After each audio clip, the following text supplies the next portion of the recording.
4 دن میں ہمارا درس ختم ہوتا ہے شیس علیہ السلام پہ.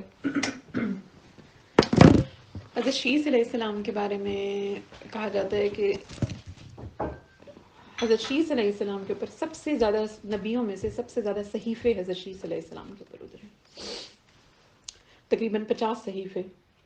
ایک روایت یہ ہے کہ 104 ٹوٹل صحیفے اترے جو تمام مختلف انبیاء کے اوپر، اور ان میں سے 50 جو تھے حضرت شیس علیہ السلام کے اوپر اترے.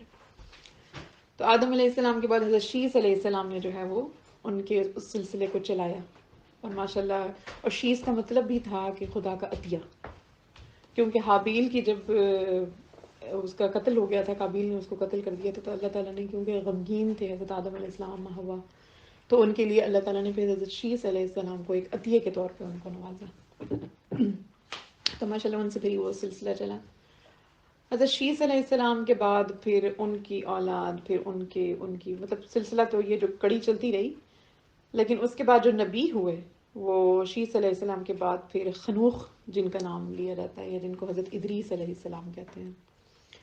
حضرت ادریس علیہ السلام کو نبوت ملی. حضرت ادریس علیہ السلام کے بعد پھر 2 لڑیاں آگے اور چلیں، اور اس کے بعد جا کے لامک کے بیٹے تھے حضرت نوح علیہ السلام. حضرت نوح علیہ السلام، ملی تھی. حضرت شیس علیہ السلام کو نبوت ملی تھی. بالکل حضرت شیس علیہ السلام کو نبوت.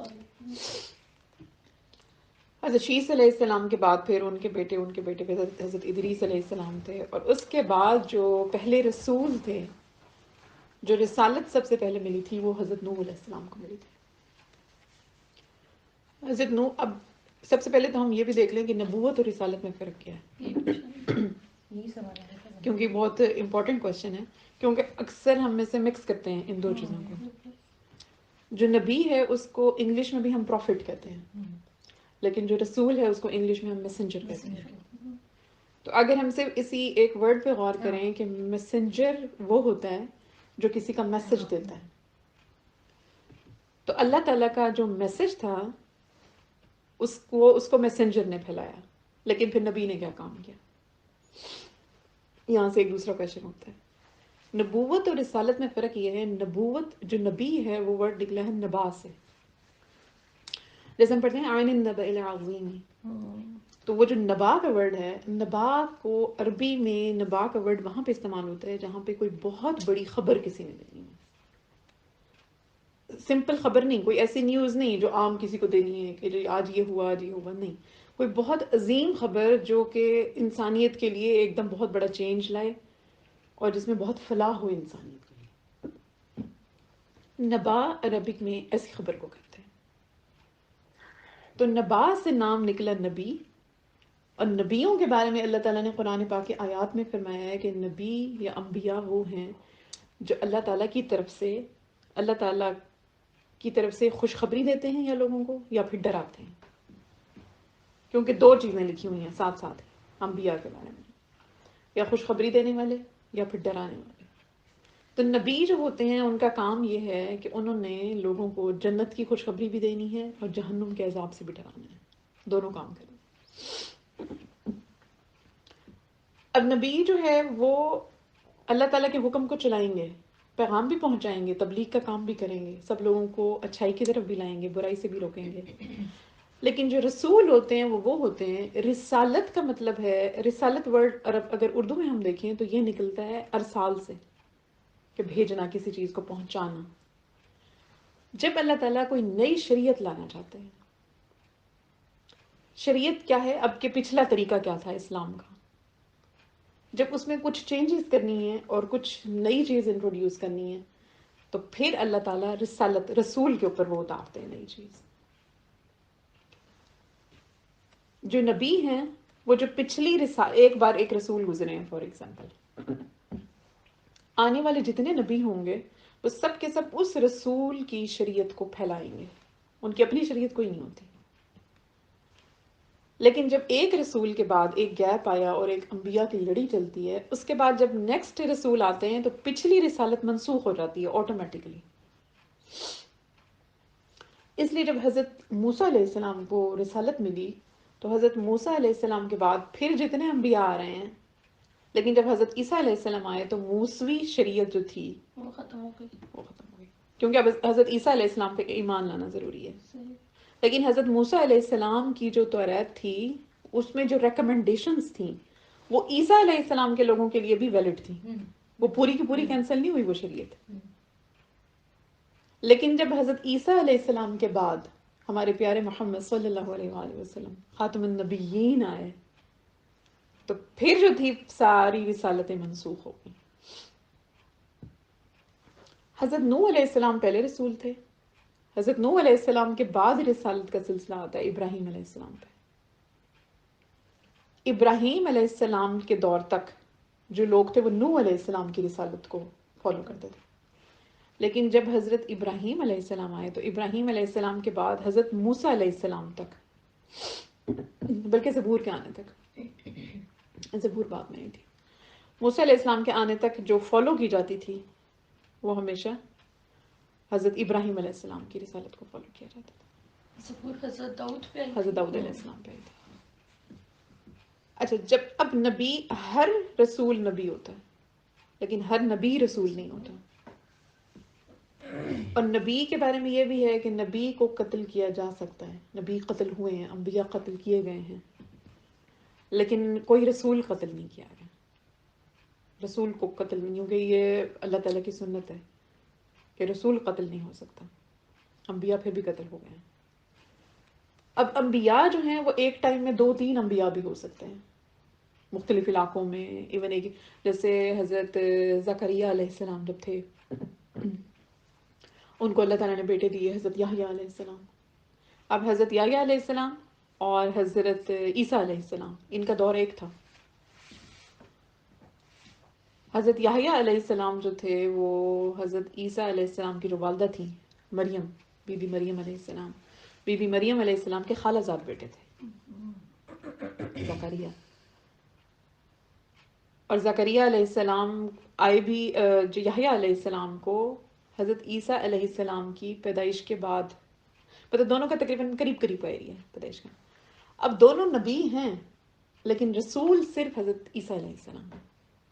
رسول ایک وقت میں ایک ہی ہوتا ہے کیونکہ شریعت ایک وقت میں ایک ہی کے اوپر اترے گی نا. لیکن نبی بھی زیادہ بھی ہو سکتے ہیں. جیسے حضرت موسیٰ علیہ السلام کے ساتھ ان کے بھائی حضرت ہارون علیہ السلام تھے تو وہ دونوں بھی نبی تھے. نبی 2 تھے لیکن رسول ایک تھا. موسیٰ علیہ السلام رسول تھے لیکن نبی دونوں ہی تھے. تو اس لیے انبیاء تو ایک وقت میں زیادہ بھی ہو سکتے ہیں لیکن رسالت ہمیشہ ایک ٹائم میں ایک کے پاس ہوتی ہے. اب جو پچھلی رسالتیں منسوخ ہونے کا سلسلہ ہے نا کہ پچھلی رسالتیں منسوخ ہو جاتی ہیں، اور کیا فرق ہے مین ان میں؟ بس یہی فرق ہے کہ ہر نبی کو رسول کے ساتھ مکس نہیں کرنا. رسول کا ورڈ جو سب سے پہلے قرآن نے استعمال کیا ہے نا، تھینک یو، وہ استعمال کیا ہے نوح علیہ السلام کے لیے کہ نوح علیہ السلام پہلے رسول تھے. اچھا، جب ہم نے حضرت آدم علیہ السلام کے بعد ہم دیکھ رہے تھے کہ اب بت بننے شروع ہو گئے تھے، بت پرستی شروع نہیں ہوئی تھی. لوگ صرف ان بتوں کے سامنے بیٹھتے تھے اور اپنے ان جو اچھے لوگ تھے، جو امت میں نیک لوگ ہوتے تھے، ان کی باتوں کو یاد کرتے تھے اور پھر یاد کر کے پھر وہ وہی عمل کرنے کی کوشش کرتے تھے.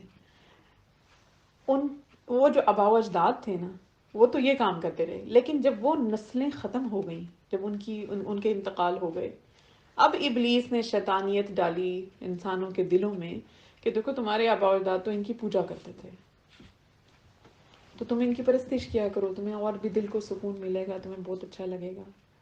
تو آہستہ آہستہ آہستہ نا پھر ان کی بتوں کی ان کی نسلوں نے پرستش شروع کر دی. تو کہتے ہیں جو سب سے پہلا بت تھا جس کی بت پرستی انہوں نے شروع کی، اس کی پرستش پوجا کرنی شروع کی، وہ ود تھا. اور ود کہتے ہیں حضرت آدم علیہ السلام کی اولاد میں بہت نیک ایک انسان گزرے ہیں، بہت نیک شخصیت تھی، تبھی انہوں نے اس کا بت بنایا ہوا تھا. لیکن پھر جب جس بت کی سب سے پہلے پوجا شروع ہوئی وہ بھی ود ہی تھے.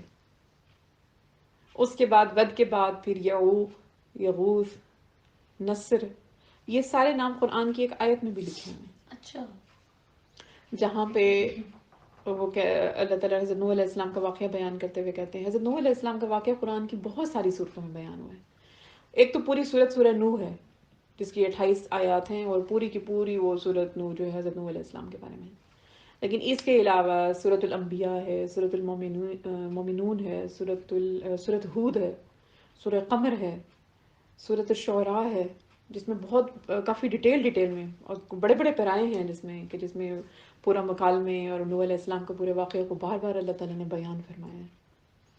اور نوح علیہ السلام کے واقعے کو بیان فرمانے کا جو ایک اس میں حکمت تھی وہ یہ بھی تھی کہ کیونکہ حضرت محمد صلی اللہ علیہ وآلہ وسلم پر اس ٹائم بہت زیادہ تکلیفوں کا دور تھا کہ جب بھی وہ کوئی بات منہ سے نکالتے تھے کہ نیا طریقہ ظاہر ہے، کیونکہ جو عربوں کی زندگی تھی اس وقت کی، اگر ہم کبھی ایک نا لیکچر ہم رکھیں گے جس میں ہم صرف یہ دیکھیں گے کہ عربوں کا ٹائم کیسا تھا، ان کا کلچر کیا تھا، ان کی تاریخ کیا تھی، ان کی ہسٹری کیا تھی، اور جب ایک بندہ بالکل اس کا اپوزٹ بات کرتا ہے. آج بھی اگر ہم دیکھیں، اگر کہیں پہ کچھ ایسا ہو رہا ہو جو کہ اسلام کے خلاف ہو اور اگر آپ بات کریں تو کتنی زیادہ مخالفت سہنی پڑتی ہے آپ کو. لوگوں کے عجیب عجیب قسم کے رویے آپ کے اوپر آئیں گے کہ جی خود کو بڑا نیک سمجھتے ہیں، یہ کئی باتیں ایسی ہو جاتی ہیں کہ جو آپ کے دل کو بھی دکھ پہنچاتی ہیں.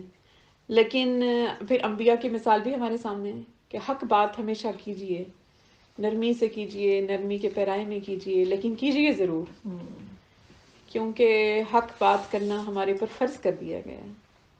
کیونکہ آپ صلی اللہ علیہ وسلم، اگر ہم دیکھیں کہ آپ صلی اللہ علیہ وسلم کی امت میں اب نبی تو کوئی نہیں آئے گا، آپ خاتم النبیین تھے. آپ کو خاتم النبیین کا لقب ہی اس لیے دیا گیا کیونکہ ہر نبی ہوتا ہے لیکن رسول صرف چند ہوتے ہیں. اب جو رسول کا رتبہ ہے نا وہ تھوڑا سا ایک گریڈ اپ ہے. خاتم النبیین کہا گیا، خاتم المرسلین نہیں کہا گیا آپ کو، لیکن ہم کہتے ہیں کہ آپ خاتم المرسلین. خاتم النبیین کا مطلب ہے کہ نبی ہی کوئی نہیں آئے گا، تو رسول تو دور کی بات ہے نا. رسول تو پھر آپ ایک گریڈ اور بھی اوپر ہے، نبی ہوں گے تو پہلے رسول ہوں گے، پہلے تو نبوت ملتی ہے پھر رسالت ملتی ہے. تو جب خاتم النبیین ہیں تو آٹومیٹیکلی خاتم المرسلین ہیں. اگر صرف خاتم المرسلین کہا جاتا تو کوئی یہ کہہ سکتا تھا کہ چلو رسولوں کا سلسلہ ختم ہو گیا لیکن نبی بعد میں آئیں گے. پھر یہ جو مرزائی ہے، جو قادیانی ہے، جو انہوں نے فرقہ بنایا، پھر کہیں کہیں اس کی گنجائش میں نکال دیتے. کتنی گہرائی ہے اس بات کی. تو ختم نبوت کو اینڈ کیا گیا، نبوت اینڈ ہوئی ہے تو رسالت آٹومیٹیکلی اینڈ ہو گئی ہے. شریعت وہی رہے گی جو آپ صلی اللہ علیہ وآلہ وسلم کی، قیامت تک وہی فالو ہوگی. کل کو کوئی اور اپنا طریقہ نکال لے کہ نہیں جی آپ خاتم المرسلین تھے، خاتم النبیین نہیں، خاتم النبیین ہیں آپ. خاتم المرسلین تو آپ آٹومیٹکلی ہیں، کیونکہ شریعت ہمارا رواج ہی ایسا ہے کہ جب ایک گریڈ جس چیز کا اپ ہو، اگر اس سے نیچے والی چیز کو منع کر دیا جائے اوپر والی آٹومیٹکلی منع ہو جاتی ہے. تو آپ صلی اللہ علیہ وآلہ وسلم کی ہی شریعت چلنی تھی. تو آپ صلی اللہ علیہ وسلم کے اوپر بہت مشکلوں کا دور تھا، بہت مشکلات آپ کے اوپر تھیں. آپ کو سائیکولوجیکلی بھی بہت زیادہ پریشان کرتے تھے. آپ کو فزیکلی دیکھیں طائف میں انہوں نے کیا واقعہ تھا. آپ کے اوپر تو اللہ کی طرف سے بھی آزمائشیں بہت زیادہ تھیں. اگر ہم دیکھیں کہ بچپن میں آپ نے کتنا اپنی ماں کی گود کو انجوائے کیا. یہ والد تو تھے بھی نہیں، اب تو یتیم پیدا ہوئے. جب آپ پیدا ہوئے آپ کے والد ہی نہیں تھے. آپ اس کے بعد آپ کو بھیج دیا گیا، کیونکہ عربوں میں یہ رواج تھا کہ آپ عربی سیکھنے کے لیے دور دراز کے گاؤں میں بھیج دیتے تھے تاکہ زبان پختہ رہے. اس کے بعد پھر آپ کی والدہ کی کب وفات ہو گئی.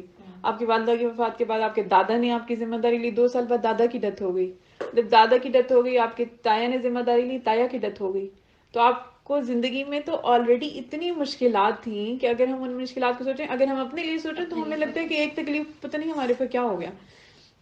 لیکن اگر ہم اپنے نبی کا دیکھیں تو ہمارے نبی نے اپنی زندگی میں جتنی مشکلات کو سہا ہے وہ ہمارے لیے ایک ایگزامپل ہے. آپ نے غربت و فقیری میں زندگی گزاری. اس کے بعد آپ نے کس طریقے سے آپ کے چچا ابو طالب نے آپ کی کیئر کی، اور اس کے بعد آپ صادق امین بھی مشہور ہیں. آپ کو خود ٹائٹل یہ دے رہے ہیں صادق امین کا، اور جب آپ نبوت کا اعلان کر رہے ہیں کھڑے ہو کے تو پھر پتھر بھی برسا رہے ہیں. کتنے ظالم لوگ تھے کہ اپنی آنکھوں کے سامنے ایک انسان کو صادق کو سچا دیکھتے تھے اور اس کے بعد آپ کی رسالت کا، آپ کی نبوت کا انکار کرتے تھے. کتنے ظالم وہ عیسائی تھے، وہ اہل کتاب تھے، کتنے ظالم جن کی کتابوں میں لکھا ہوا تھا کہ کیا کیا نشانیاں ہیں آخری نبی کی، اور اس کے بعد اور ایسے پہچانتے تھے کہ جیسے اپنے بیٹے ہیں، اپنے بیٹوں کو پہچانتے ہیں کہ قرآن کی آیت لکھی ہوئی ہے، اور اس کے بعد آپ کا انکار کرتے تھے. تو اس ٹائم جو تکلیفوں کا دور تھا نا، اس تکلیفوں کے دور میں مرہم رکھنے کے لیے اللہ تعالیٰ نے جگہ جگہ 25 انبیاء کا ذکر ہے پورے قرآن میں. اللہ تعالیٰ اور ان انبیاء کا ذکر ہے جنہوں نے بہت تکلیفیں، بہت مشکلات سہی اپنے پورے دور میں. حضرت نوح علیہ السلام کا خاص طور پر اس لیے تذکرہ کیا گیا. حضرت نوح علیہ السلام جو تھے وہ 950 اس پورے اپنے پورے دور میں حضرت نوح علیہ السلام کا خاص طور پر اس لیے تذکرہ کیا گیا. حضرت نوح علیہ السلام جو تھے وہ 950 سال انہوں نے اپنی قوم کو تبلیغ کی, اور 950 سال بہت بڑا ٹائم ہے. ہماری زندگیاں آج کتنی ہیں؟ 50 سال, 60 سال, 70 سال, 80 سال, ایوریج چلو 100 ایئرس میکسیمم کوئی ہو جاتا ہے. 100 سے اوپر تو آج کوئی بھی دیکھنے میں نہیں ملتا. تو ہم اپنی زندگی کے اگر 5 سال تو چھوڑیں, 5 مہینے بھی کسی کو کسی چیز سے منع کرتے رہیں تو ہمیں غصہ آنا شروع ہو جاتا ہے کہ یہ بندہ آ کیوں نہیں رہا اس طرف, کہ ہم تو کہہ رہے ہیں اس کو, تو یہ آ کیوں نہیں رہا. 5 دفعہ اگر کہہ دیں نا, 5 مہینے بھی چھوڑ دو, 5 دفعہ اگر کہہ دیں, اپنے بچوں پہ بھی غصہ چڑھتا ہے کہ روز بیٹھ کے ایک بات بتائی جاتی ہے تو ان کو سمجھ کیوں نہیں آ رہی. اور حضرت نوح علیہ السلام نے 950 سال اپنی قوم کو تبلیغ کی, اور اس کے باوجود قوم کے صرف 70-80 لوگ تھے جو ایمان لائے.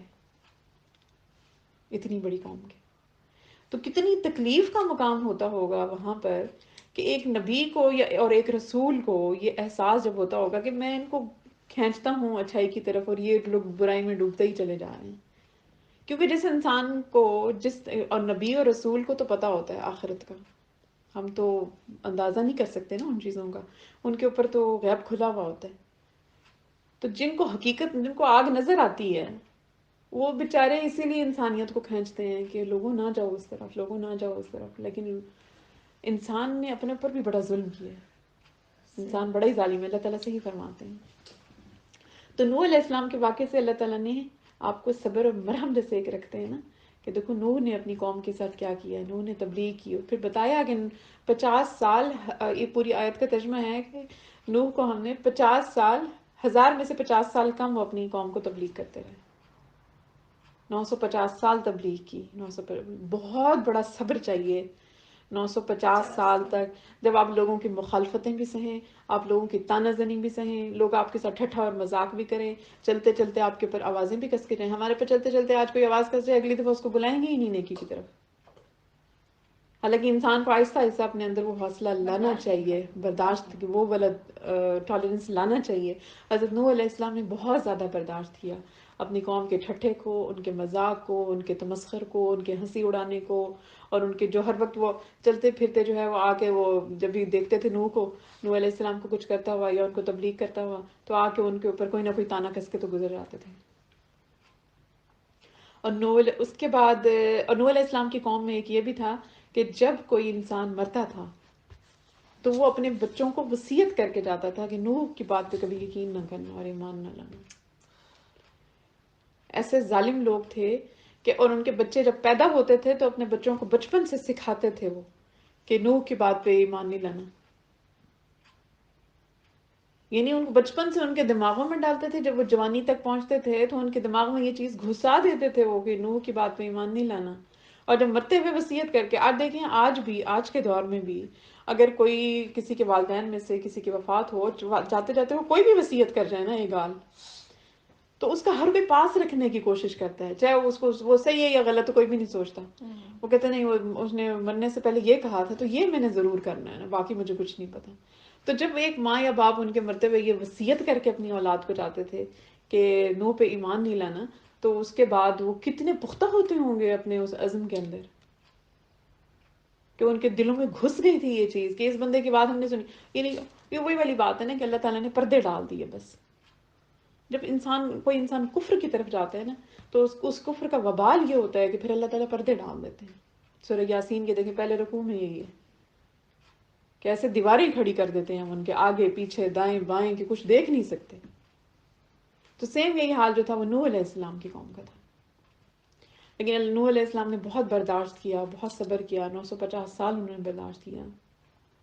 اور نوح علیہ السلام کی قوم کو بنو راسب کہا جاتا تھا, جس نام سے مشہور تھے نا, بنو راسب کے نام سے مشہور تھے. اور نوح علیہ السلام کے بارے میں یہ ہے کہ ان کو جب رسالت ملی تھی, نبوت اور رسالت, ایک روایت ہے کہ 50 سال تھی ان کی عمر, ایک ہے کہ 350 سال تھی. لیکن عبداللہ ابن عباس رضی اللہ تعالیٰ عنہ کی ایک روایت ہے, ایک حدیث کے راوی ہیں عبداللہ ابن عباس. عبداللہ ابن عباس کا بہت بڑا مقام ہے, اور ان سے جتنی بھی حدیثیں ان تک جاتی ہیں نا, جو سلسلے ان تک جاتے ہیں, وہ سارے کے سارے صحیح کنسیڈر ہوتے ہیں. عبداللہ ابن عباس سے روایت ہے کہ 480 سال آپ کی عمر تھی, 470 یا 480 سال آپ کی عمر تھی جب آپ کو نبوت یا رسالت ملی. اس کے بعد آپ 950 سال ان کو نبوت اور رسالت کا کام کرتے رہے.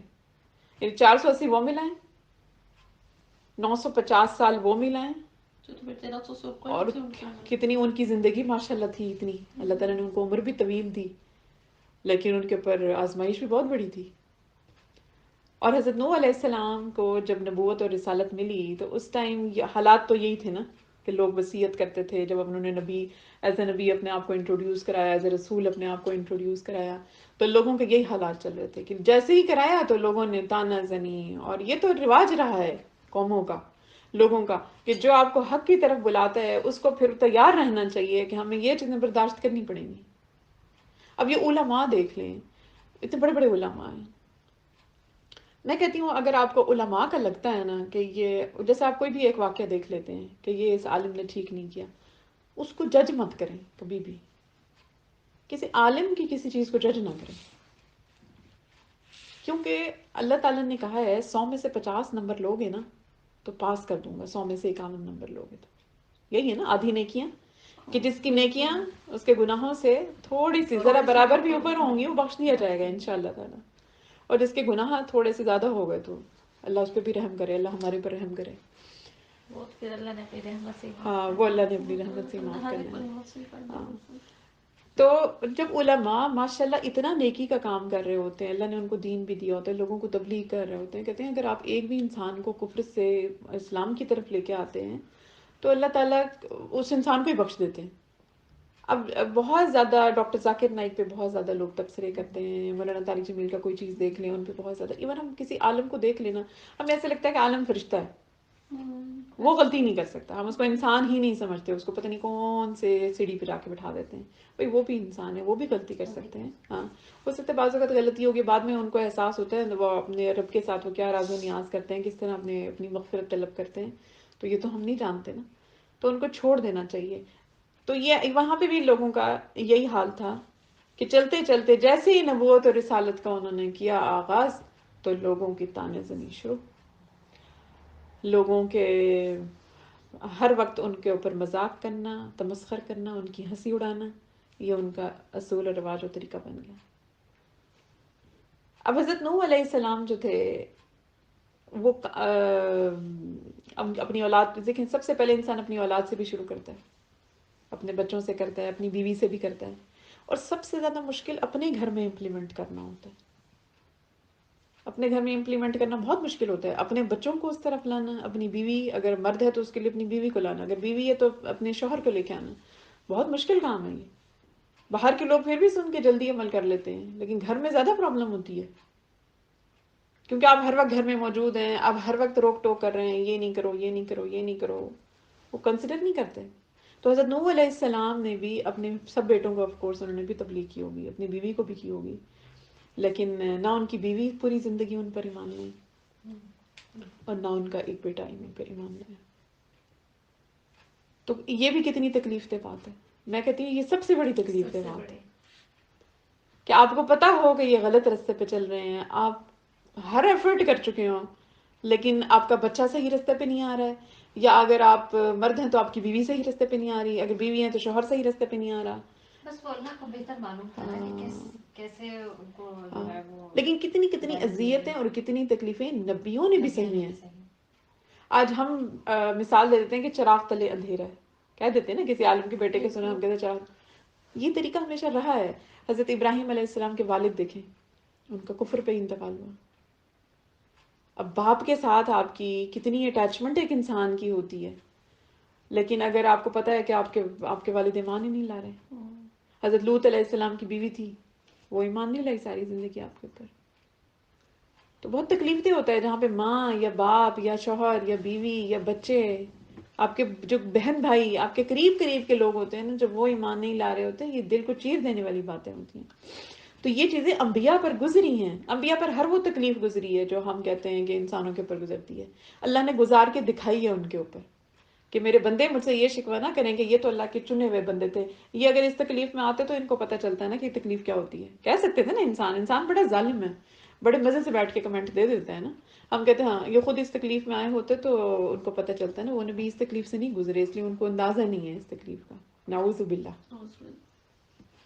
تو اللہ نے ہر تکلیف اپنے محبوب پہ بھی گزار کے دکھائی ہے. حالانکہ اپنے محبوب پہ انسان، آج ہمیں بچہ محبوب ہے تو ہمیں اس کی پن لگی برداشت نہیں ہوتی، لیکن اللہ نے اپنے محبوب کو ہر اس تکلیف سے گزار کے دکھایا. آپ صلی اللہ علیہ وسلم کو کیا، اللہ تعالیٰ کو کیا نہیں پتا تھا کہ آپ صلی اللہ علیہ وسلم فقیری پسند کریں گے، پھر بھی پوچھا اپنی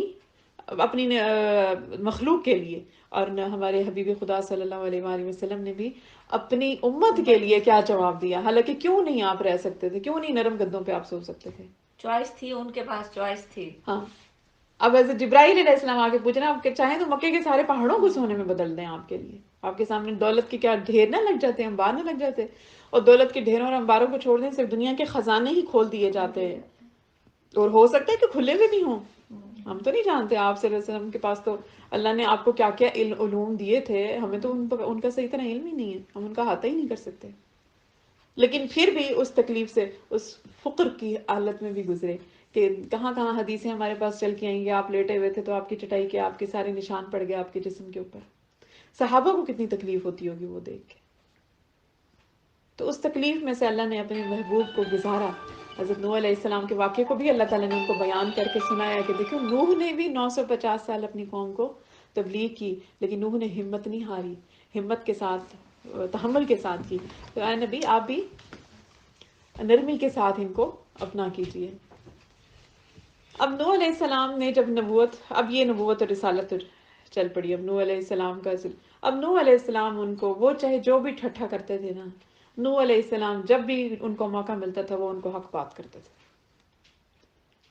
اور سب سے پہلی جو دعوت ہوتی ہے کسی نبی یا رسول کی، وہ توحید کی ہوتی ہے کہ موحد بن جاؤ، توحید پہ آؤ، توحید پہ آؤ. توحید، یہ جو کہتے ہیں نا کہ دعوت کا کام کیا انہوں نے. ابھی ہم کہتے ہیں کہ یہ جماعتیں دعوت کا کام کرتی ہیں، تو دعوت کا کام وہاں پہ ہوتا ہے جو کفار میں ہوتا ہے، کہ ان کو دعوت توحید دیتے ہیں کہ وحدت پہ آؤ، ایک وحدت پہ آؤ.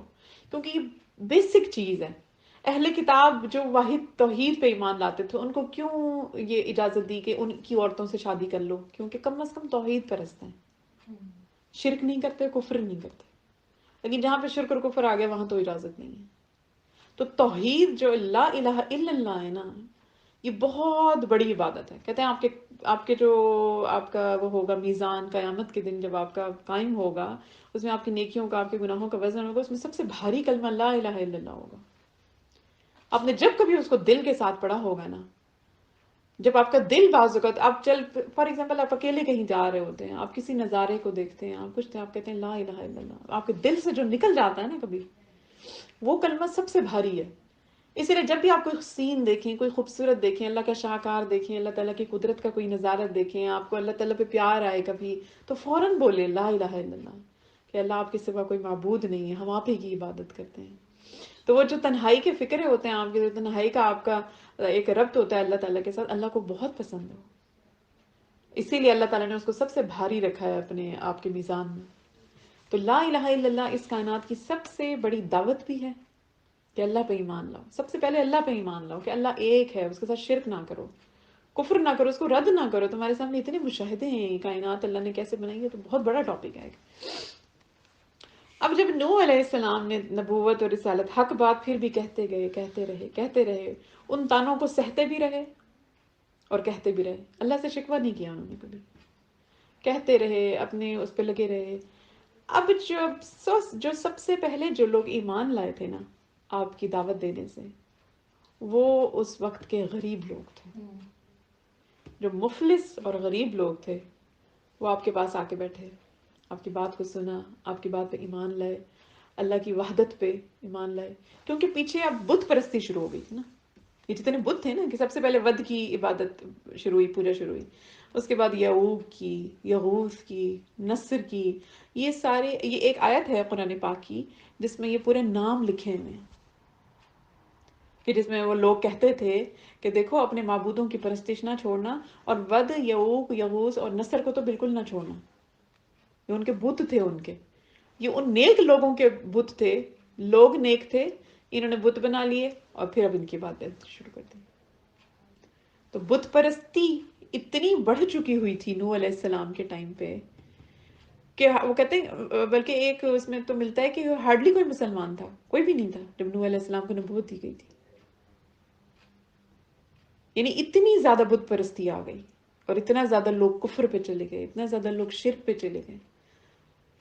ایک آپ صلی اللہ علیہ وآلہ وسلم کی حدیث ہے جس میں حضرت ابو امامہ رضی اللہ تعالیٰ عنہ کی ہے اور ایک ہے حضرت عبداللہ ابن عباس رضی. 10 قرن کیا ہوتا ہے؟ اب قرن جو ہے اس کی کوئی ڈیٹیل نہیں ملتی کہ قرن کا سے مراد کیا تھی نا، لیکن قرن کا الفاظ قرآن میں بھی استعمال ہوا ہے، قرون آخرین، جیسے آپ لوگوں نے پڑھا ہوگا قرون کے معنی میں. جہاں پہ قرآن پاک میں قرن کا یا قرون کا لفظ استعمال ہوا ہے اس کا مطلب ہوتا ہے جماعتیں یا گروہ یا زمانے. اچھا. اب یہ پتہ نہیں کہ 10 قرن سے مراد 10 زمانے تھے، یا یہ پتہ نہیں، کچھ علماء یہ کہتے ہیں کہ قرن جو ہے وہ ایک صدی کو کہتے ہیں، تو 10 قرن سے مراد 10 صدیاں تھیں. لیکن اس زمانے کے لوگوں کی جو عمریں تھیں وہ تو بہت بڑی بڑی تھیں. اب یہ پتہ نہیں کہ وہ ایک جنریشن کے حساب سے کہتے ہیں کہ 10 جنریشنز تھیں، کہ 10 گروہ تھے لوگوں کے، 10 جنریشنز کے بعد آئے. یہ واللہ عالم کہ اسے کیا مراد تھی. لیکن یہ تو ہے کہ 10 قرن کا فاصلہ تھا اور 10 زمانے سمجھ لیں، ہم 10 گروہ سمجھ لیں، 10 جماعتیں سمجھ لیں. یعنی اتنا ٹائم گزرنے کے بعد اتنا زیادہ کفر پھیل گیا ہوا تھا اور بت پرستی اتنی زیادہ شروع ہو گئی تھی. اب جب امت کے غریب لوگ جو ایمان لائے، جو مفلس لوگ ایمان لائے، اب وہ آ کے بیٹھتے تھے نوح علیہ السلام کے پاس. نوح علیہ السلام ان کو اللہ تعالیٰ کی باتیں بتاتے تھے، ان کو توحید کا پیغام دیا، انہوں نے وہ ایمان لائے. اس کے بعد ان کو سارا طریقہ سمجھاتے تھے، تمہیں کیا چیز منع ہے تم وہ نہ کرو، تم کیا چیز کرو، اور وہ عمل کرتے تھے. اب اللہ تعالیٰ کو یہ چھوٹی سی محفل بہت پسند تھی. دیکھیں اللہ کو غریبی سے فرق پڑتا ہے کوئی، جس نے مخلوق میں نہیں ہے، جس نے خود جس کو چاہا دیا اور جس کو چاہا نہ دیا، جو رازق ہے. آج امت کا غریب سے غریب انسان جو اللہ والا ہے نا، قیامت میں آخرت میں سب سے بڑی جنت کا مالک ہوگا. تو جس غریب انسان کو لیکن اللہ کی راہ پہ چلتا ہوا دیکھیں، تو میں تو اب جس غریب انسان کو دیکھتی ہوں نا، جس کے اوپر بہت غربت چھائی ہوئی ہو پاکستان میں اگر آپ جائیں نا، لیکن جس کے گھر میں ایک کونے میں جائے نماز ہر وقت بچھی رہتی ہے اور ایک قرآن ہر وقت پڑھا رہتا ہے کہ ابھی کھلے گا ابھی کھلے گا، ہر وقت کھلتا ہے وہ، تو مجھے دیکھ کے یہ لگتا ہے، میں کہتی ہوں دیکھو کتنی بڑی جنت کا مالک ہو گئی آخرت میں. یہ جنتی آدمی ہے، کتنی بڑی جنت کا مالک ہو گئی ہے. تو یہ جنتوں کے مالک ہیں جو آج غریب پھر رہے ہیں نا، لیکن اللہ والے ہیں. یہ جنتوں کے مالک ہیں، ہم تصور بھی نہیں کر سکتے اللہ ان کو کون سی حد دے گا. یہ دنیا کی آسائشوں میں نہیں پڑے گا. ہاں، کیونکہ ان کے پاس اور یہ ہر دور میں رہا ہے. جب بھی کسی نبی نے توحید کا پیغام دیا ہے، سب سے پہلے ان کے اوپر جو لوگ ایمان لائے ہیں وہ اس وقت کے غریب لوگ ہوتے تھے، کیونکہ ان کو کسی چیز کا ڈر نہیں ہوتا تھا، ان کے پاس کھونے کے لیے کچھ نہیں ہوتا تھا، تو وہ ان کو کوئی چیز روکتی نہیں تھی. اور جو امیر لوگ اور سردار تھے، ان کو جو چیزیں روکتی تھیں وہ ان کا جاہ و جلال تھا، وہ ان کی بادشاہت تھی، وہ ان کی سرداری تھی، وہ ان کی لیڈری تھی، اور وہ ان کو لگتا تھا کہ وہ بہت امیر لوگ ہیں. آپ آج بھی اگر دیکھیں زمانہ بدلا نہیں ہے، زمانے کی جو یہ والی علتیں ہیں نا یہ ہمیشہ رہی ہیں. آج آپ دیکھیں کہ جو امیر سے امیر لوگ ہوتے ہیں وہ غریب لوگوں کی محفل میں بیٹھنا پسند کرتے ہیں؟ نہیں.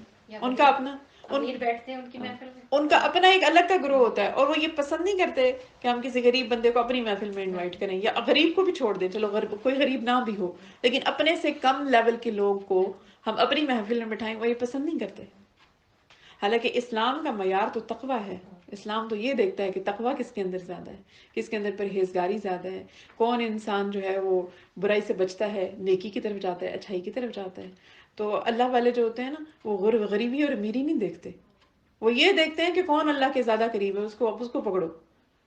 لیکن جو ہمارے دنیا دار ہیں لوگ ہیں، تو وہ امیر لوگ جو ہوتے ہیں وہ غریبوں کو اپنی محفل میں بٹھانا پسند نہیں کرتے، غریبوں کی محفل میں خود بیٹھنا پسند نہیں کرتے. ان کو بڑی اپنی انسلٹ محسوس ہوتی ہے، ہتک محسوس ہوتی ہے.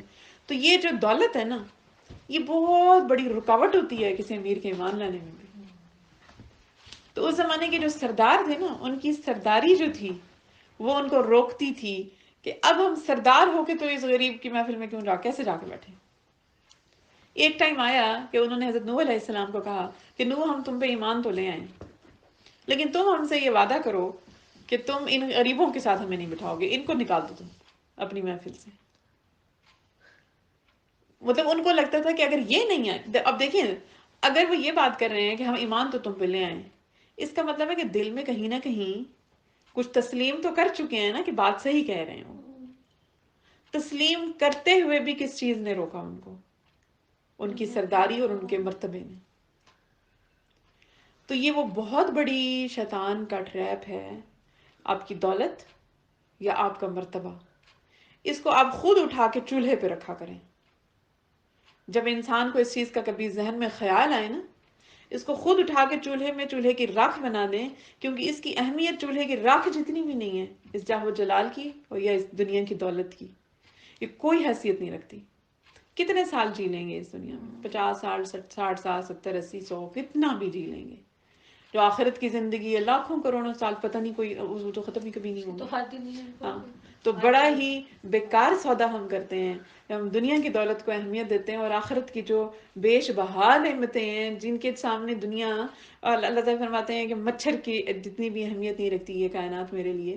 تو جہاں پہ اتنی سی حقیر چیز کی جتنی بھی اہمیت نہیں ہے، اور ہم اس کی بیس پہ دنیا کی پوری زندگی کو سجا بنا کے اور آخرت کو اگر دو پہ لگا دیتے ہیں، تو سب سے بڑا نقصان ایک انسان اپنا تب کرتا ہے.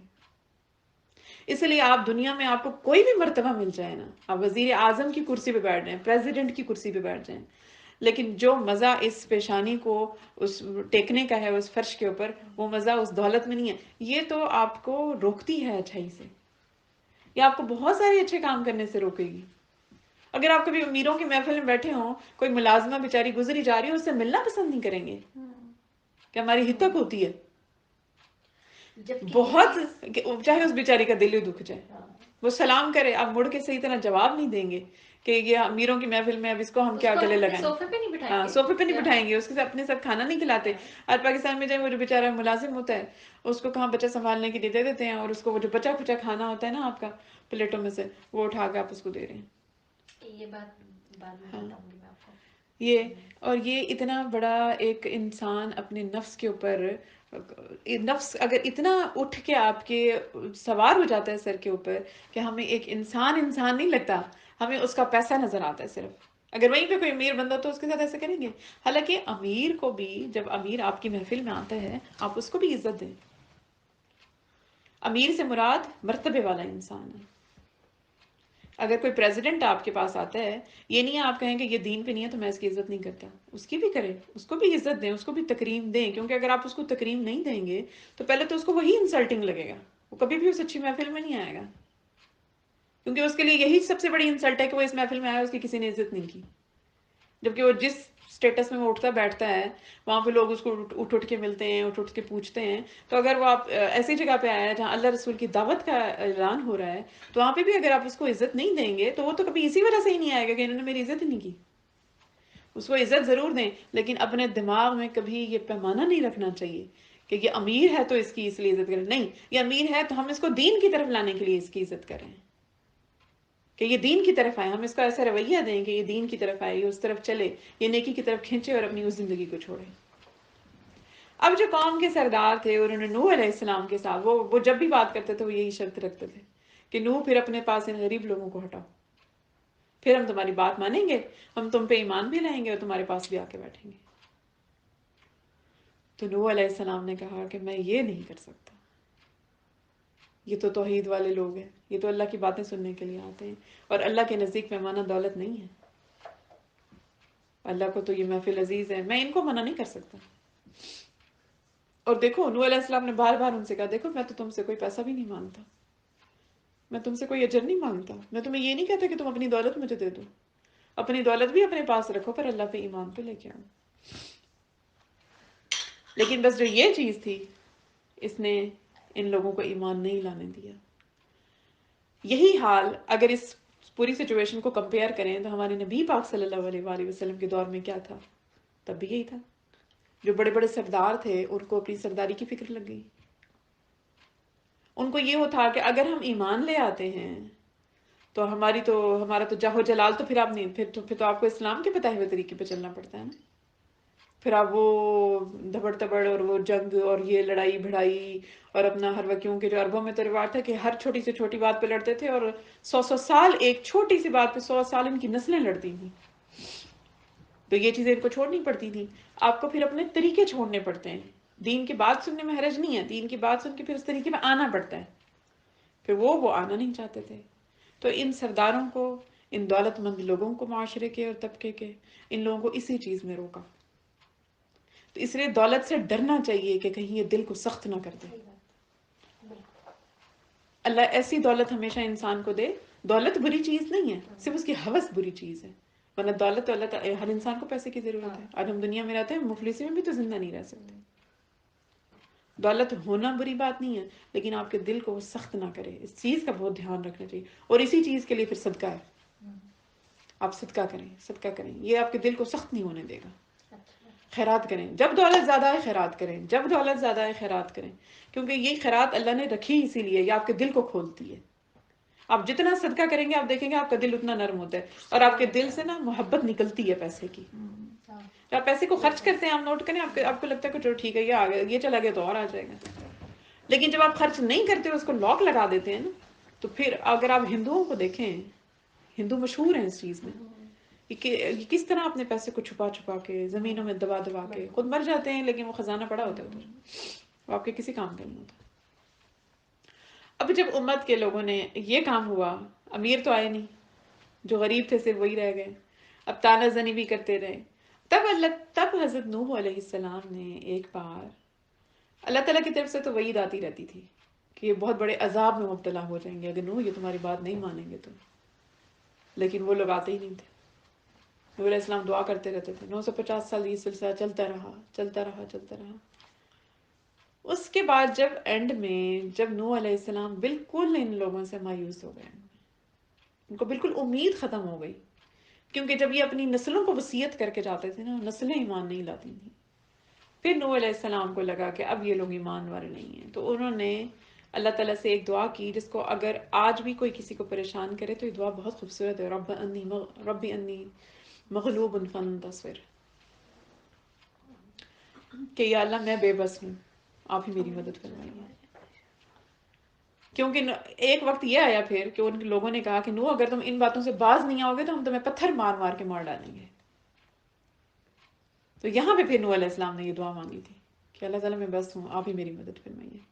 اور جب اینڈ میں بالکل ہی نوح علیہ السلام کو امید ختم ہو گئی، کیونکہ جب وہ بالکل یہاں تک آ گئے نا، بلکہ نوح علیہ السلام نے پھر ان کو جو جواب دیا تھا، یہ تو اللہ تعالیٰ کے ساتھ راز و نیاز کیے تھے نا، لیکن جو ان کو جواب دیا تھا وہ یہ دیا تھا کہ اگر تم میرے خلاف کچھ کرنا چاہتے ہو تو تم سب کے سب اکٹھے ہو جاؤ، اور اپنی اس طاقتوں کو بھی بلا لو جن کو تم پکارتے ہو، اور مجھے ایک گھڑی کی بھی مہلت نہ دو، اور میرے پاس آؤ. لیکن میں تم لوگوں سے ڈرتا نہیں ہوں، میں صرف اپنے خدا سے ڈرتا ہوں.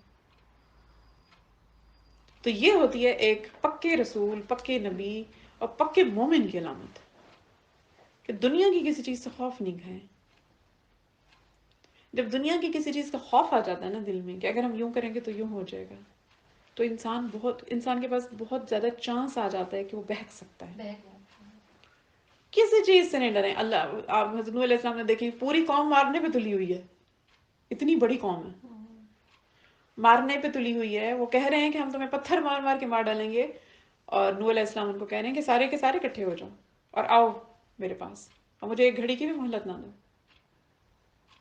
اور اللہ تعالیٰ سے پھر دعا کر رہے ہیں کہ اللہ میں تو بے بس ہوں. یہ پھر بھی دکھ ان کو یہ نہیں تھا کہ مجھے مارنے کی دھمکی دے رہے ہیں. کبھی کوئی نبی ہے رسول کسی کے مارنے کی دھمکی سے نہیں گھبراتے، کیونکہ ان کا ایمان ہوتا ہے کہ مارنے والا اور زندہ کرنے والے رب کی ذات ہے.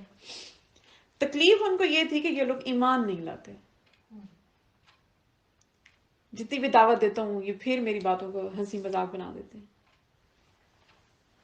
اس کے ساتھ ہی نوح علیہ السلام جب بالکل نا امید ہو گئے کہ ان میں سے کوئی ایمان لانے والا نہیں ہے، تب جا کے انہوں نے اللہ تعالیٰ سے دعا مانگی کہ یا اللہ تعالیٰ ان میں سے کوئی ایمان لانے والا نہیں ہے، اور ان سب کی اور میرے درمیان اب کھلا فیصلہ کر دے. کیونکہ اور اگر یہ لوگ باقی رہ گئے نا تو یہ آنے والی سب نسلوں کو کافر کر دیں گے. پھر وہ کشتی کا حکم ہوا تھا، کشتی میں تب جا کے اللہ تعالیٰ نے ان کی یہ دعا قبول فرمائی. پھر اللہ تعالیٰ نے وہی بھیجی، ایک درخت کا حکم دیا. اب کچھ کہتے ہیں وہ ساگوان کا درخت ہے، کچھ کہتے ہیں صنوبر کا درخت ہے، جس کی لکڑی کا حکم ہوا ہے. صنوبر کی لکڑی سے کہتے ہیں نا درخت، فرنیچر وغیرہ مختلف چیزیں بنتی ہیں. مضبوط ہوتا ہے. تو اس درخت کو اللہ تعالیٰ نے حکم دیا کہ اس درخت کو اگاؤ. اس درخت کو کہتے ہیں اس کے بیج لگائے انہوں نے، اور اس کی تقریباً 100 سال یا 40 سال لگے ان درختوں کو بڑا ہونے میں. پھر نوح علیہ السلام کے پاس وہی اتری کہ کس طریقے سے ان درختوں کو، بلکہ ایک روایت میں تو میں نے یہ بھی پڑھا ہے کہ حضرت جبریل علیہ السلام خود آ کے انہوں نے آپ کو سمجھایا، آپ کی ہیلپ کی کہ کس طرح تختے کاٹنے ہیں. تو تب اللہ تعالیٰ نے ان کو حکم دیا کہ اب کشتی بناؤ،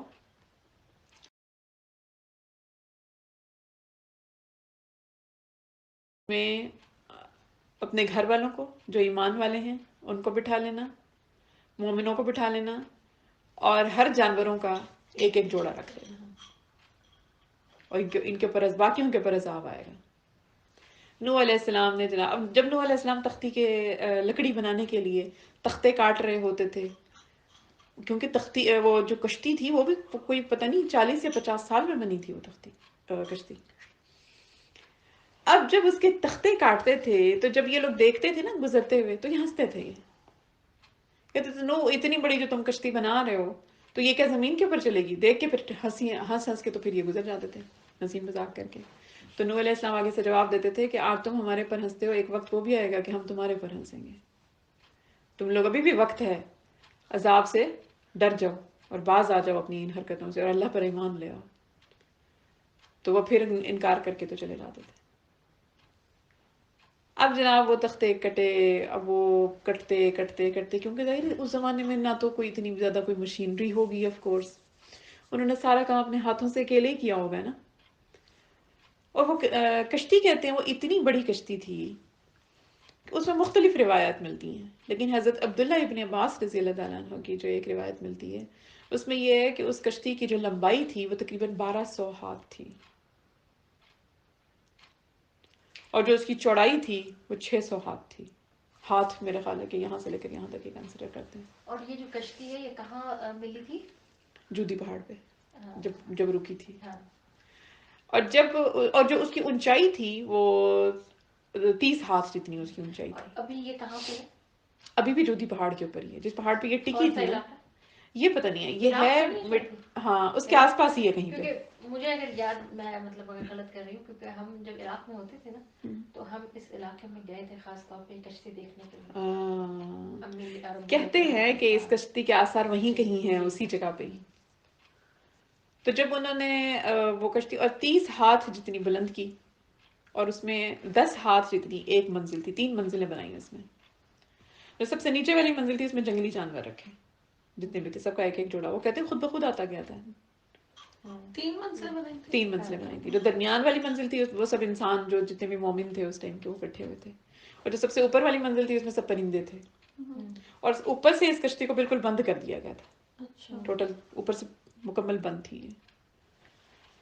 تو جب کشتی بن گئی مکمل مدتوں کے بعد، جب کشتی بن گئی تو اس کے بعد نوح علیہ السلام کو پتہ چل گیا کہ اب کشتی کیونکہ مکمل ہو چکی ہوئی ہے، اب کسی بھی ٹائم اللہ کا عذاب آ جائے گا.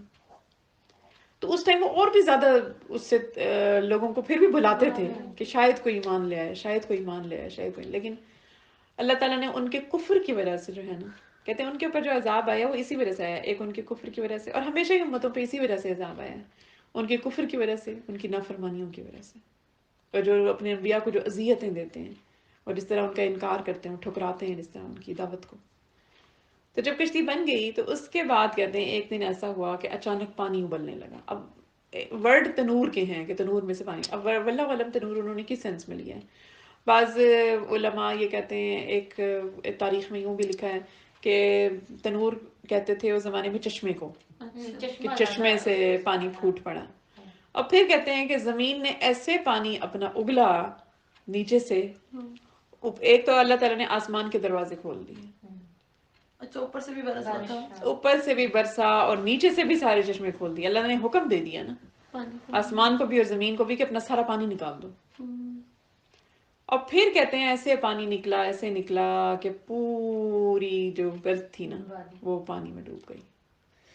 کہ دیکھو اللہ تعالیٰ بھی جب آتے ہیں غصے میں، دیکھیں اپنے ہاتھ کے بنائے ہوئے بندے اللہ تعالیٰ اپنے ہاتھ کی بنائے ہوئے مخلوق، کیونکہ اللہ کو آنے والے وقت کا بھی پتہ ہے اور اللہ کو ان کے دلوں کا بھی پتہ ہے کہ یہ کبھی ایمان ہر لانے چیز والے کو نہیں ہیں. لگتا ہے.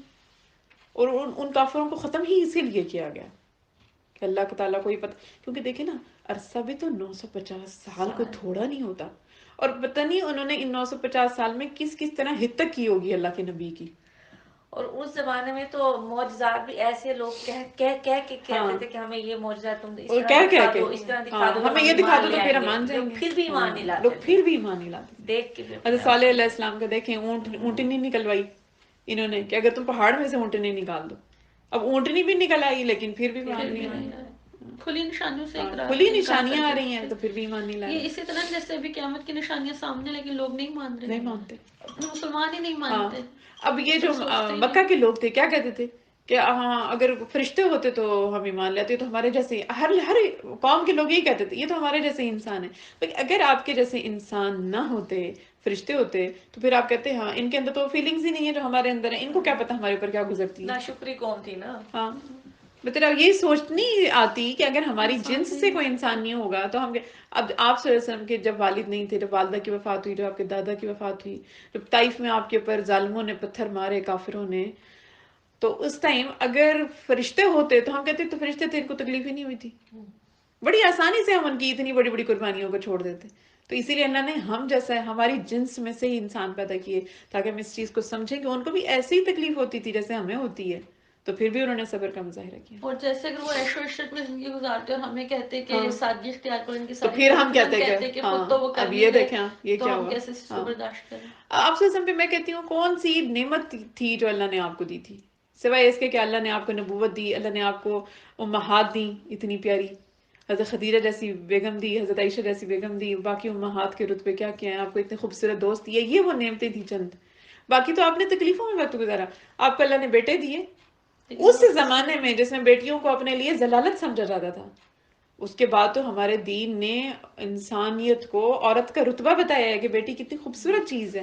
لیکن وہ جہالت تھی اور وہ جاہلوں کا زمانہ تھا جب عرب بیٹیوں کو زندہ دفن کر دیتے تھے. اس زمانے میں اللہ نے اپنے نبی اور اپنے محبوب کو 4 بیٹیاں دی اور بیٹے سارے لے لیے دنیا کو دکھانے کے لیے کہ دیکھو بیٹی رحمت ہے تو میں نے اپنے محبوب کو دی ہے نا.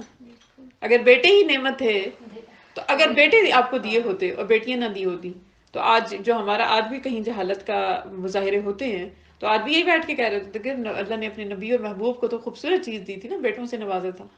تو یہ تو ہم پہ یہ ہوا ہے کہ ہمیں نہیں آتا کہ اللہ نے یہ جو کانسیپٹ اللہ نے دکھایا ہے.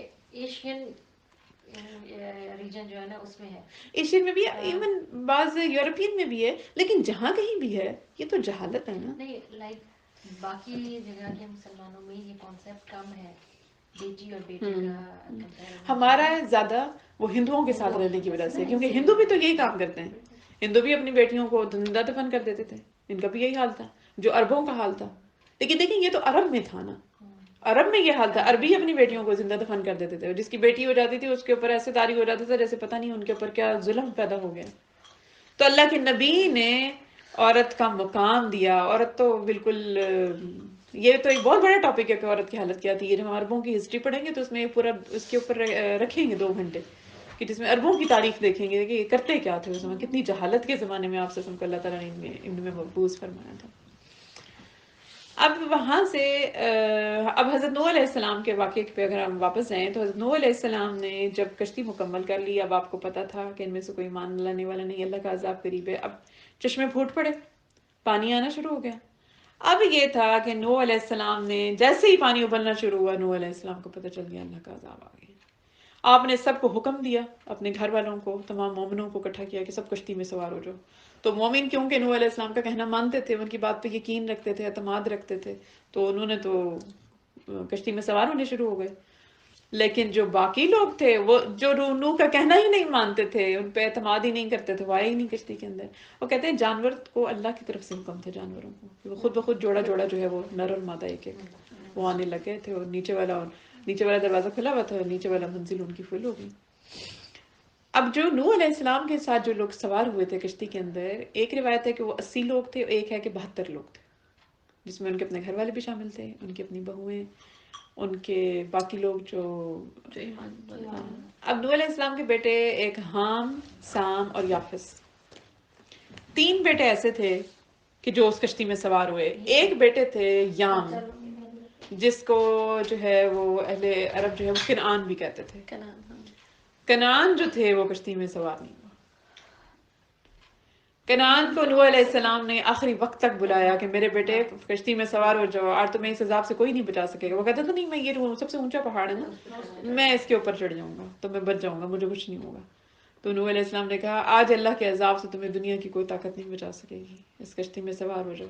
اب یہی مکالمہ کہتے ہیں چل رہا تھا تو ایک بڑی سی لہر آئی اور ان کے درمیان چھا گئی، کنعان ڈوب گیا. تو تب نوح علیہ السلام نے اللہ سے دعا کی کہ یا اللہ آپ نے تو مجھ سے وعدہ کیا تھا کہ میرے گھر والے بھی جو ہیں میں ان کو بھی کشتی میں سوار کر لوں، آپ ان کے اوپر بھی عذاب نہیں ڈالیں گے، ان کو بھی بچا لیں گے. تو اللہ تعالیٰ نے آگے سے جواب دیا کہ نوح میرا یہ حکم ایمان والوں کے لیے تھا، اور مجھ سے ایسا سوال نہ کرو جس کا تمہیں علم نہیں ہے. وہ تمہارے گھر والوں میں شامل نہیں تھا، اور بیوی بھی ان کی، اور بیوی بھی ان کی ایمان نہیں لائی. نوح علیہ السلام کی بیوی بھی نہیں اور بیٹا بھی نہیں. یہ دونوں کشتی میں نہیں سوار ہوئے. اور 3 بیٹے اور حضرت 3 بیٹے. ماں کے بارے میں کنٹراڈکٹری ہے کہ ماں سوار ہو گئی تھی لیکن ایمان وہ کبھی نہیں لائی نوح علیہ السلام. لیکن میرا خیال ہے کہ وہ کیسے سوار ہو سکتی ہے جب سارے مومن سوار ہوئے تھے. اس لیے یہ والی جو روایت ہے وہ مجھے کچھ صحیح نہیں لگتی.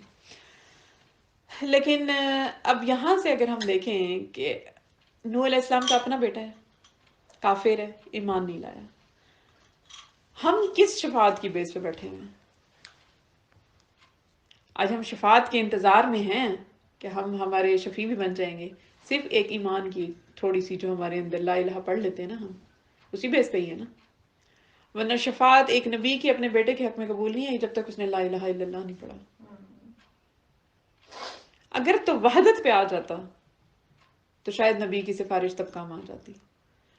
لیکن وحدت پہ جب تک کوئی نہیں آیا نا، تو چاہے وہ کوئی نبی تھا اللہ نے اس کی سفارش قبول نہیں کرنی. آج ہم کہتے ہیں کہ ہمارا کوئی فلانا بزرگ بڑا نیک گزرا نا، چلو ہم بھی اس کے، یہ ہمارے پاکستان میں بڑا یہ لوگ کہتے ہیں کہ چلو اس کے پیچھے ہم بھی چلے جائیں گے جنت میں. ایسے نہیں ہوتا. کہتے ہیں لوگوں کے کانسیپٹ اتنے چینج ہیں اس کے بارے میں یہ سوچتی ہوں. حالانکہ بیسک کانسیپٹ ہم پہ کلیئر تھا، ہمیشہ سے تھا. اب میری فیملی میں کچھ لوگ ایسے ہیں جو کہتے ہیں کہ جو آپ جس پیر کے ہاتھ پہ بیعت ہو نا، تو اس پیر کو اللہ تعالیٰ قیامت کے روز پوچھیں گے کہ تم کس کس کو اپنے ساتھ جنت میں لے کے جانا چاہتے ہو.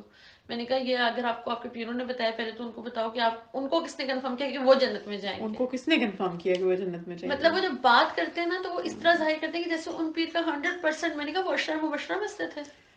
یہ چیز ہے. اچھا اول تو وہ اشرف، آپ کو کیا پتا کہ وہ 70,000 لوگ کون ہیں؟ کیونکہ لوگ ان کے اس میں لے لیتے ہیں. آپ کو کیا پتا وہ 70,000 لوگ کون ہیں؟ وہ تو صحابہ دیکھیں، کیا صحابہ کے حساب ہوں گے؟ اگر ہم اپنی طرف سے دیکھیں تو 70,000 صحابہ نہیں ہوں گے؟ وہی نا. اور جب سے دنیا بنی ہے تب سے اب تک اللہ کے اتنے نیک بندے نہیں ہوں گے 70,000 لوگ میں سے شامل. کیا اتنے نہیں ہوں گے؟ لیکن یہ اس چیز کی کوئی کیا روایت ہے واقعی کہ اللہ تعالیٰ ان سے پوچھیں گے کہ آپ اپنے ساتھ کو کس کس کو لے کے جانا چاہتے ہیں؟ میں نے کوئی نہیں پڑھی. یہ ہے کہ نبی صلی اللہ علیہ وسلم شفاعت کریں گے، لیکن جب حساب کتاب ہو جائے گا جنت والے جنت میں چلے جائیں گے، دوزخ والے دوزخ میں چلے جائیں گے. اس کے بعد نبی کریم صلی اللہ علیہ وسلم شفاعت کے لیے آئیں گے اور وہ دوزخ میں جا کے اپنے بندے نکلائیں گے.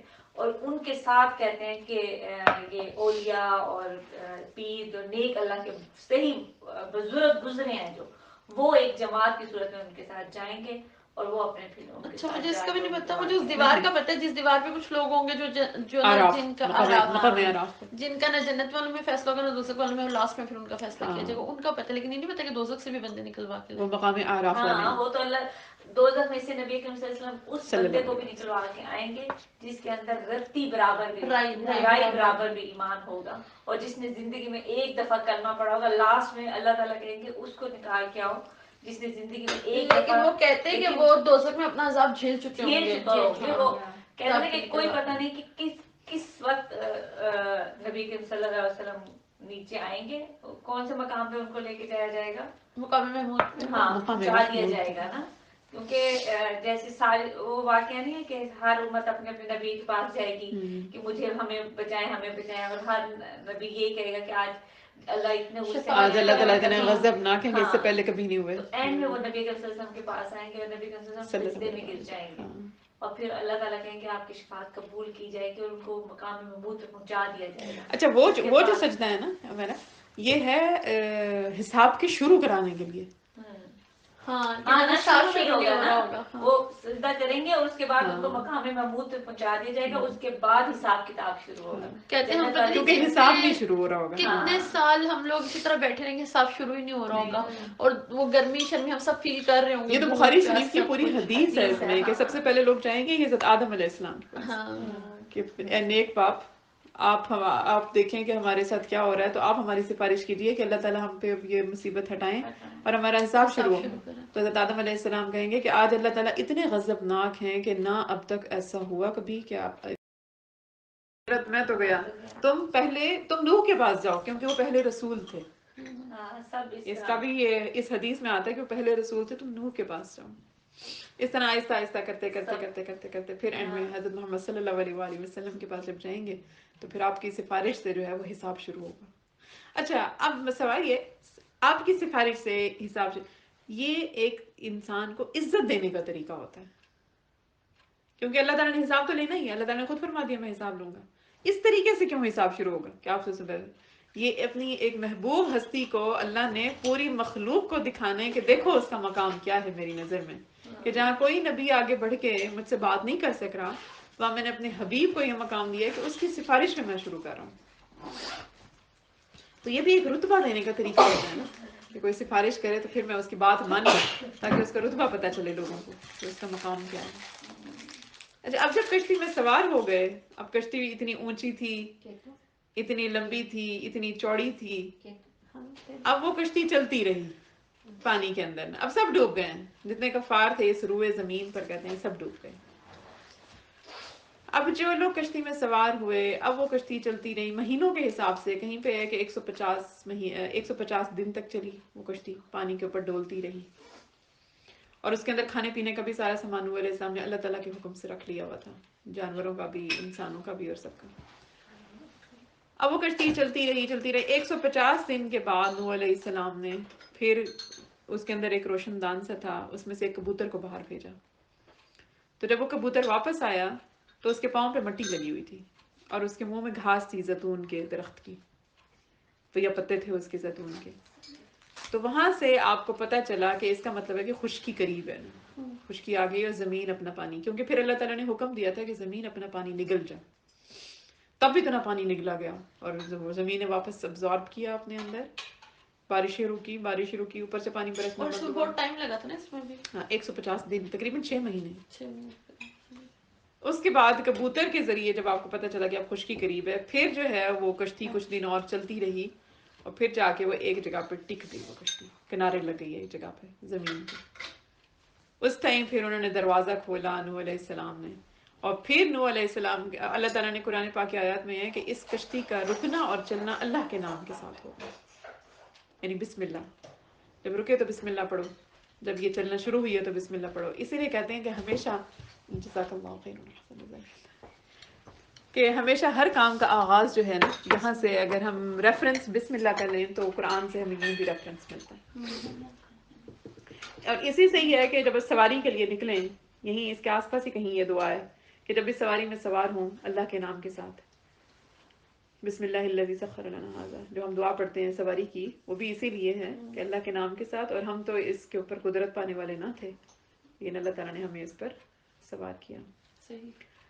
اب جب یہاں سے کشتی رک گئی، اس ٹائم حام، سام، یافس، آپ کے وہ 3 بیٹے، پھر وہ آباد ہوئے مختلف علاقوں میں، پھر وہاں سے ان کی نسل چلی. اسی لیے حضرت نوح علیہ السلام کے بعد جتنی بھی نسلیں چلی ہیں، سب کا شجرہ جو ہے وہ نوح تک جاتا ہے، کیونکہ نوح علیہ السلام اور ان کے جو 80 یا 72 جتنے بھی افراد تھے وہ سوار تھے، اس کے علاوہ اور کوئی دنیا میں لوگ موجود نہیں تھے. تو انہی سے ہی پھر نسل چلی، انہی کی نسل میں سارے نبی، سارے انبیاء، سارے پیغمبر. نوح علیہ السلام کے بعد پھر یہ سلسلہ جو ہے نا یہ چلتا رہا اور یہی رسالت فالو ہوتی رہی حضرت ابراہیم علیہ السلام کے دور تک. لیکن ابراہیم علیہ السلام کے دور سے پہلے پھر حضرت ہود علیہ السلام، ان کا دور آتا ہے. حضرت لوط علیہ السلام کا حضرت ابراہیم علیہ السلام کے ساتھ ساتھ ہی ہے ان کا بھی واقعہ.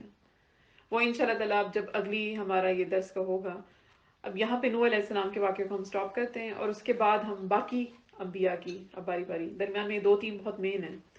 یہ عاد اور سمود کی قومیں جو تھیں، جو ان کے ساتھ حضرت صالح علیہ السلام کی اور حضرت ہود علیہ السلام کی، کہ انہوں نے کس طریقے سے اپنے نبیوں کو تنگ کیا اور پریشان کیا اور کس طریقے سے پھر عذاب میں گرفتار ہوئے.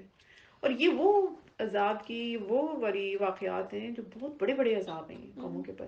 اب اللہ تعالیٰ نے 25 انبیاء اور رسولوں کا ذکر کیا ہے، جبکہ ہمیں پتہ ہے کہ 1,24,000 سے زیادہ پیغمبر آئے اس دنیا میں.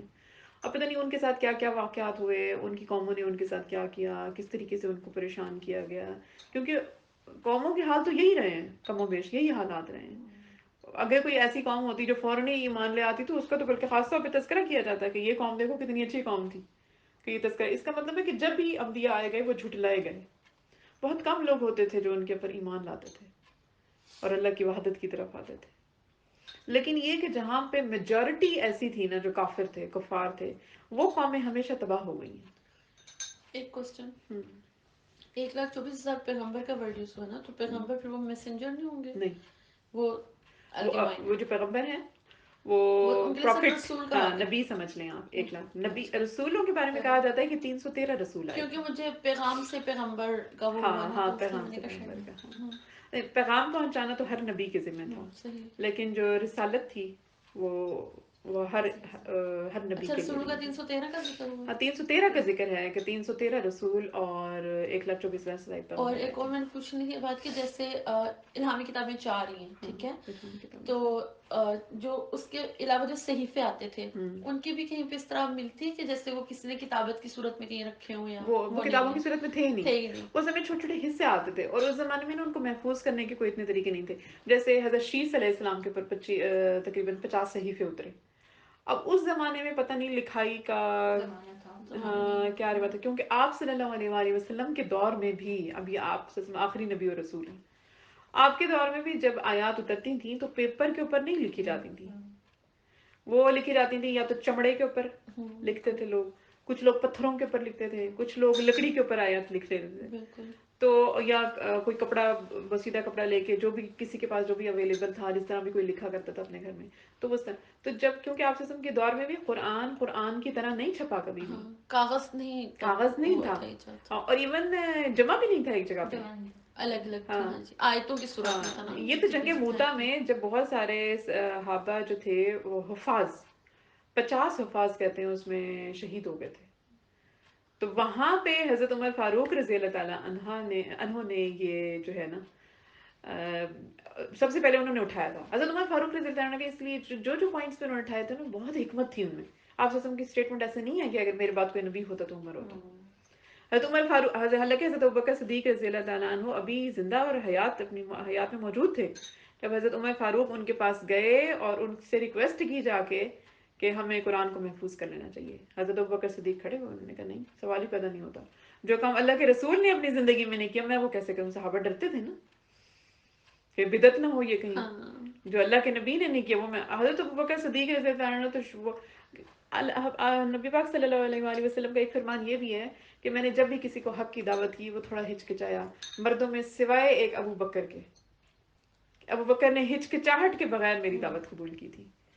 تو ابو بکر صدیق پہ تو اللہ کی خاص رحمتیں تھیں. کہتے ہیں ان کے محمد صلی اللہ علیہ وسلم کے سب سے پہلے دوست بھی ہوئی تھے، سب سے پہلے دوست بھی، اور سب سے قریبی دوست بھی. ہاں، ان کے اور آپ صلی اللہ علیہ وآلہ وسلم کی عمر میں 2 سال کا فرق تھا.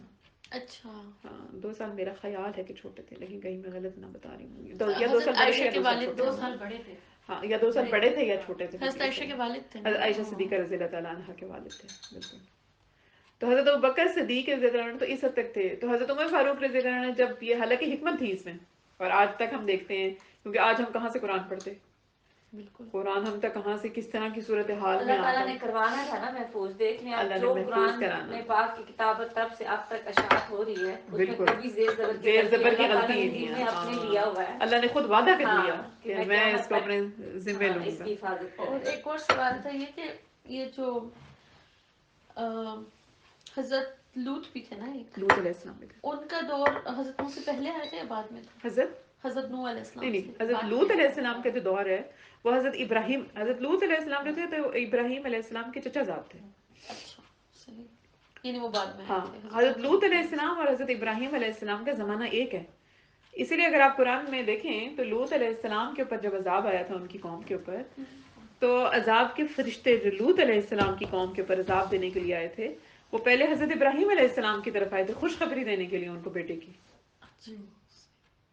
حضرت ابراہیم علیہ السلام کیونکہ سب مہمان، حضرت ابراہیم علیہ السلام کی عادت اور سنت مبارکہ یہ تھی کہ آپ روزانہ کسی مہمان کے ساتھ بیٹھ کے کھانا کھاتے تھے. جب کوئی مہمان نہیں ملتا تھا تو آپ غم زدہ ہوتے تھے کہ آج میرے گھر مہمان نہیں آیا. تو ایک بار ایسے ہی ان کو رستے میں 2-3 لوگ ملے تو وہ مہمان سمجھ کے ان کو اپنے گھر لے آئے. اب آپ سے علیہ السلام کی جو زوجہ تھی انہوں نے بنایا ہوا تھا وہ بچڑے کا گوشت بنایا ہوا تھا. تو بچڑے کا گوشت جب سرو کیا گیا تو کھانا رکھا تو وہ کھانا نہیں کھا رہے تھے. تو لوط علیہ السلام پریشان ہوئے کہ ان کو میں نے کھانا سرو کیا تو یہ کھانا نہیں کھا رہے ہیں. تو اس کے بعد جو ہے ان کو تھوڑا سا احساس ہوا اور ایک دم نا گھبرا گئے کہ یہ مجھے انسان نہیں لگ رہے اب نا. تو اس کے بعد لوط علیہ السلام کو ان فرشتوں نے، وہ فرشتے تھے انسانی شکل میں آئے تھے تو تب، اور بڑے خوبصورت فرشتے تھے، تو تب انہوں نے کہا حضرت ابراہیم علیہ السلام کو کہ ہم تمہیں ایک بیٹے کی بشارت دینے کے لیے آئے ہیں. اللہ تعالیٰ نے آپ کو بشارت دی ہے، خوشخبری. اور یہ بشارت تھی حضرت اسحاق علیہ السلام کی، کیونکہ اسماعیل علیہ السلام تو پہلے ہی تھے نا، لیکن حضرت ابراہیم علیہ السلام کی زوجہ کا نام تھا ہاجرہ. ہاجرہ، ہاں ہاجرہ نہیں، ایک تھا ہاجرہ. حضرت ہاجرہ ہے نا، اور وہ صفا مروہ کے نہیں، جو اسماعیل علیہ السلام کی والدہ تھی میں ان کا نام سوچ رہی ہوں کہ ان کا نام کیا تھا، میں کہ مکس تو نہیں کر رہی. تو دونوں کی الگ، دونوں کی مائیں الگ تھی. ایک تھی اماں ہاجرہ اور ایک کیا تھی. اچھا چلیے دوبارہ یاد آتا تو میں بتاتی ہوں آپ کو. لیکن اگر ختم ہو گیا درس، ہاں اس کو بند کر دیں. اگر صفا مروہ حضرت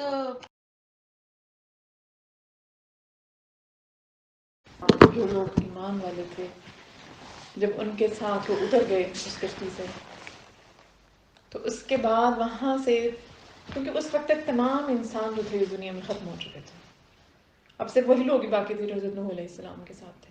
اسی لیے حضرت نوح علیہ السلام کو آدم ثانی بھی کہا جاتا ہے، کیونکہ آدم علیہ السلام پہلے تھے، اس کے بعد پوری دنیا جو ہے باقی لوگ ان کی اولادوں میں سے، اور دنیا بنی انسان پہلے. اور اسی طرح حضرت نوح علیہ السلام کے ٹائم پہ بھی پوری دنیا کیونکہ طوفان نوح سے تباہ ہو گئی، سب لوگ جو ہے وہ ختم ہو گئے. تو حضرت نوح علیہ السلام اور ان کی آل اور ان کی اولاد ہی تھی جو ان کے ساتھ تھی، اور پھر جو ان کے ساتھ لوگ تھے. اس لیے حضرت نوح علیہ السلام کا لقب جو ہے وہ آدم ثانی بھی ہے. اچھا، حضرت نوح علیہ السلام کے اب 3 بیٹے جو ان کے ساتھ تھے، ایک بیٹا تو ان کا غرق ہو گیا تھا پانی کے اندر. جو 3 بیٹے ان کے ساتھ تھے ان میں ایک حام تھا، ایک سام تھا، ایک یافس تھا.